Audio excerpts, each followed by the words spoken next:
माझे नाव मनोज अनंत लहारे, राहणार गडदे, तालुका विक्रमगड, जिल्हा पालघर। मला श्री चैतन्य सेवा ट्रस्ट व SBI फाउंडेशन यांच्यामार्फत जी मला सेंद्रिय शेती वाढी करायची आहे ती मला मिळाली। त्यांनी मला दिलेला हा जीवामृत बनवायचा ड्रम आहे। त्याच्यामध्ये पहिलं मी जीवामृत बनवलेलं ते मी झाडांना वापरलं, त्याचा मला भरपूर फायदा झाला आणि याच्या पुढे पण मी बनवेन। आणि त्याच्यामध्ये आता बनवलेलं आहे ते हुमिक ॲसिड आहे। हुमिक ॲसिड, फ्लॉविक आणि जिब्रेलिक असे 3 प्रकारचे ॲसिड आपल्याला शेणापासून बनवता येतात। त्याच्यानंतर आम्हाला प्रशिक्षणासाठी तिकडे गेलेलो, तिकडे बियाण्याची माहिती भेटली, त्यांनी आम्हाला हे बियाणे दिलेले आहे।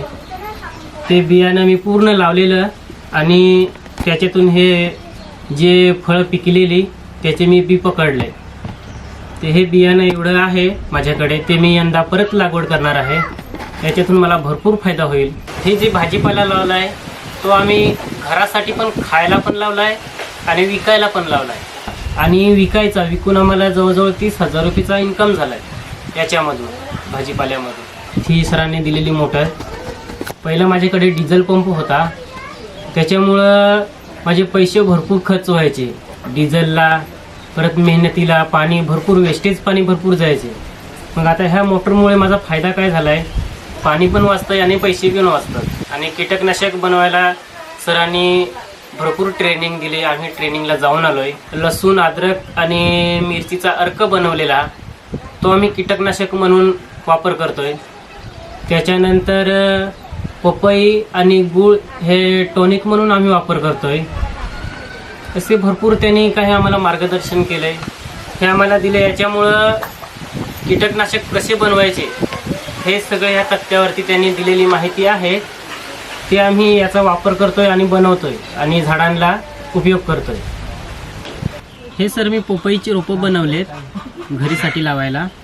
त्याच्यामध्ये खाली प्लॅस्टिक टाकले, खाली प्लॅस्टिक अंथरून त्याच्यावरती वाळू टाकले आणि त्याच्यावरती हे रोपं बनवले। कारण की त्याची जी मुळं आहेत ते आतमध्ये जमिनीत न जाता तर प्लॅस्टिकच्या वरतीच राहिली पाहिजेत, ह्याच्यासाठी मी ते प्लॅस्टिक खाली टाकलेलं आहे। समोरचे रोपं आहेत ते वांगे जे आहेत आपले गावठी वांग, त्याची रोपं आहेत। आता ही लागवड आम्ही 25 दिवसानंतर लागवड करणार आहोत। ती एकरमध्ये लागवड होते? ही अर्धा एकरमध्ये पुरेशी लागवड आहे। आंब्याची वाडी आहे ही, आणि आंब्याच्या वाडीमध्ये मी आंतरपीक घेतलं आहे। त्याच्यामध्ये आंतरपीक वांगी, टॅमॅटो, मिरची ही झाडं लावलेली होती आणि त्याच्यामधून आम्हाला उत्पन्न भरपूर भेटलं आहे। आणि हे जे शेड नेट लावलं आहे हे आम्ही गुरापासून संरक्षणासाठी केलं आहे। आणि ह्या वर्षी पण आता सगळं साफसफाई झाली का पावसाळ्यात परत पुनर्लागवड करायची आहे। ही पूर्ण